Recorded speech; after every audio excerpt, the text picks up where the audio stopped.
2 बार के बहुत गद्दार हमारी पार्टी के नेता, 2 बार के विधायक। जब पार्टी नहीं बनी थी तो उस समय पे भीम आर्मी के द्वारा संगठन को मजबूत करने वाले गाजी साहब, हमारे पार्टी के शुरुआत के दिनों से पार्टी को मजबूती देने वाले पश्चिम के प्रभारी नायक निजाम चौधरी साहब। और वैसे तो मंच पर जितने हमारे नेता बैठे, आपसे हाथ जोड़ के माफी चाहते हुए सभी का सम्मान दिल की गहराइयों से बहुत बहुत आभार, क्योंकि आपसे भी हमारे नेता, क्योंकि समय कम है। हमारे कुछ साथी कह रहे थे कि पेट का भी ध्यान रखना, कम समय में काम करना, तो सबको सम्मान देते हुए और जो सामने हमारे बड़े बैठे हैं, जो समाज की दिशा और दशा तय करते हैं, आपका अभिनंदन करता हूँ, स्वागत करता हूँ, ख्याल मार्जन करता हूँ। और 2 लाइनों के साथ अपनी बात शुरू करता हूँ कि कर लेते हैं बर्दाश्त हर दर्द इसी आस के साथ कि खुदा भी नूर बरसाता है। आजमाइशों के बाद आज पूरे देश के अंदर यदि भारतीय जनता पार्टी आरएसएस के एजेंडे से कोई पार्टी और कोई नेता जो आजमाइश कर रहे हैं, तो वो आजाद समाज पार्टी के राष्ट्रीय अध्यक्ष एडवोकेट चंद्रशेखर आजाद है। वो आजाद समाज पार्टी के भीम आर्मी के क्रांतिकारी योद्धा है, प्रत्येक कार्यकर्ता है, क्योंकि आजाद समाज पार्टी एक पार्टी नहीं, एक आंदोलन है, एक विचार है, एक नीति क्रांति है, व्यवस्था परिवर्तन और सामाजिक न्याय की लड़ाई है। बड़े बड़े तख्ताज और साम्राज्य टूट जाते हैं, लेकिन विचार जिंदा रहते हैं। आप इंसान को मार सकते हो, विचार को नहीं मार सकते। और भाई चंद्रशेखर आजाद ने वो हजारों चंद्रशेखर भाई पैदा किए हैं जो जुर्म जाति के खिलाफ लड़ते हैं और न्याय के खिलाफ लड़ते हैं। मैं ये बात क्यों आपसे कह रहा हूँ? आज चाहे सड़क हो चाहे सदन हो, जो विपक्ष की भूमिका है पार्टियों को निभानी चाहिए। जिनको आपने वोट दिया, जिनको ताकत दी है, वो आजाद समाज पार्टी के राष्ट्रीय अध्यक्ष और उनके क्रांतिकारी सिपाही निभा रहे हैं। क्योंकि देश में जो सत्ता में और जो केंद्र और प्रदेश में पार्टी भारतीय जनता पार्टी है, यदि इसकी राह में सबसे बड़ा रोड़ा है तो आजाद समाज पार्टी है। यदि सांप्रदायिक आंदोलन कोई जवाब दे सकती है तो वो आजाद समाज पार्टी है। और यदि आरएसएस के एजेंडे और देश को बांटने के एजेंडे को यदि किसी ने पानी पर मंसूबों पर पानी फेरा है, तो वो हमारे राष्ट्रीय अध्यक्ष और उनके क्रांतिकारी सिपाहियों ने भेजा है। क्योंकि ये देश गंगा जमुनी तहजीब का है, ये देश हिंदू और मुसलमानों का है।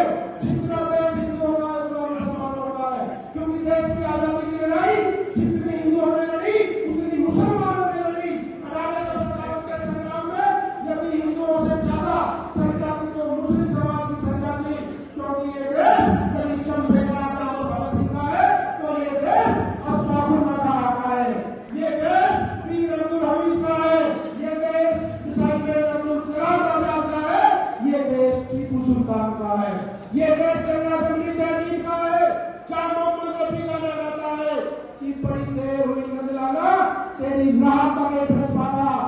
जहाँ मोहम्मद रफी जी गाना गाते हैं कि राम जी की निकली सवारी तेरी महिमा है न्यारी, सारे जहां से अच्छा हिंदुस्तान हमारा। मोहम्मद इकबाल साहब और जो जय हिंद का नारा सुभाष चंद्र बोस जी को दिया था, वो भी एक कैप्टन मुस्लिम समाज के आबिद हुसैन जी ने दिया था। तो ये देश तो भाईचारे का प्रतीक है, ये किसी के बाप की नौबती नहीं है, ये आरएसएस और बच्चा भाइयों का देश नहीं है, ये देश हिंदू मुस्लिम और सिख ईसाइयों का देश है। मैं इसलिए आपको कहना चाहता हूँ, मेरे मुस्लिम समाज के लोग कि दलित समाज के लोग तो सम्मिलित हो गए, बिहार का चुनाव देख लेना, मीरापुर का चुनाव देख लेना। इन्होंने जिस तरह भाई चंद्रशेखर आजाद जी को 22 स्टेटों में संसद तैयार करके दिया है, इन्होंने तो अपना नेता पहचान लिया। अब पहचान आपको करनी है, इसलिए आपको पहचान करनी है कि मेरे गरीबों से काम नहीं करेगा, किस रहेगा। भारतीय जनता पार्टी को यदि रोकना है तो तब दलित और मुस्लिम और ओबीसी के साथियों को साथ आना पड़ेगा।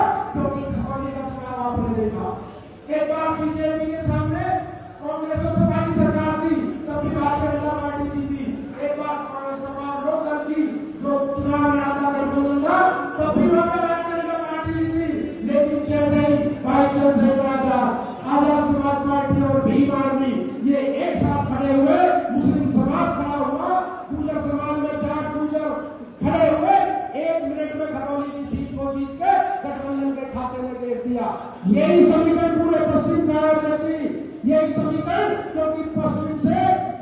पूरे प्रदेश की राजनीति तय होती है, राजनीतिक दिशा तय होती है।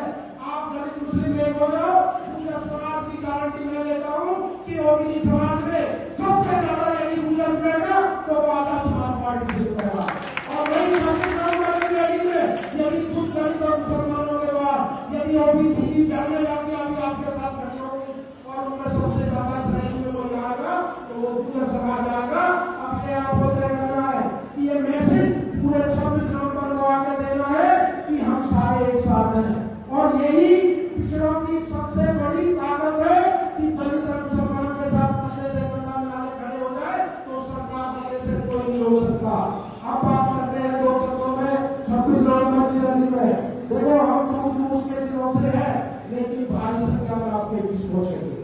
जिम्मेदारी आपकी है, दोनों हाथ उठाकर हमारे प्रदेश अध्यक्ष जी को और हमारी तमाम टीम को ये आश्वस्त करो कि मुजफ्फरनगर की ये रैली इस तरह की हम रैली करेंगे कि ना आज से पहले हुई ना आज के बाद होगी, क्योंकि ये रैली आपकी दिशा दशा दोनों तय करेगी। ये आजाद समाज पार्टी का भविष्य तय करेगी, ये बीजेपी की शिकस्त तय करेगी। आप देख रहे हैं पश्चिम से जो आवाज उठती है, पश्चिम से जो लहर उठती है, जो आंधियां उठती है, लखनऊ तक जाते जाते वो तूफान बन जाती है, क्योंकि पश्चिम में आपसे बड़ा गठजोड़ किसी का नहीं है, किसान मजदूरों से बड़ा गठजोड़ किसी का नहीं है। ये रैली दलित मुस्लिम और पिछड़ों का गठजोड़ है और किसानों के मजदूरों के मुद्दों का आह्वान है।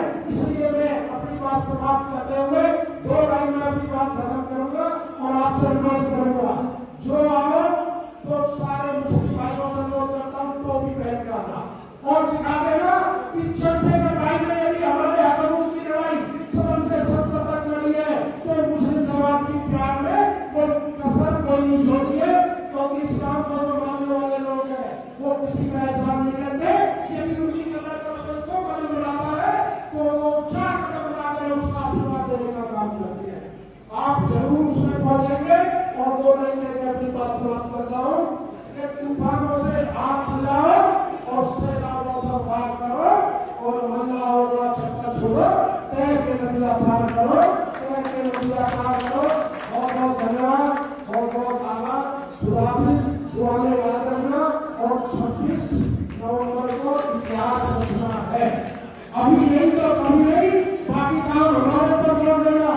इस थाकी और इन नारंगियों को इनके 70 साल पहले मिलने देगा, वही घुसे देगा, खड़े हो जाओ। बहुत बहुत धन्यवाद।